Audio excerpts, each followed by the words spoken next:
Well, Raymond, one of the interesting things I think about the Charlie Kirk, particularly about the Charlie Kirk assassination, is this: there's an eerie parallel with the Epstein, the Epstein issue, in that.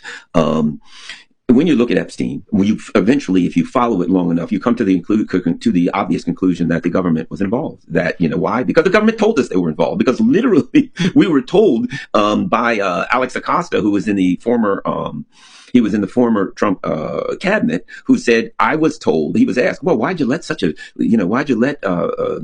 Epstein get off virtually scot-free in Florida? And he said, I was told he's intelligence. Leave him alone. So it's obvious that the government was involved. And in the Charlie Kirk assassination, if in fact the FBI is involved in cover-ups, if in fact the government is not pursuing these leads as thoroughly as they need to pursue them, then that would mean that the government was involved too. So we're seeing instances where the American people look at it, 9/11, and say, this just doesn't look right. Most people aren't trained investigators, but it doesn't take a trained investigator to look at a building and say, hey, that building just dropped for no reason. And it doesn't take a trained investigator to say, if you're hit by a 30-06, there ain't going to be much left. So what we're seeing is the government pretending that things that are obvious to the layman are some kind of a crazy conspiracy theory. And I think, I think that is the alignment that we get here. And that's why we're getting the loss of trust in government institutions. And people are wise to lose trust in government institutions.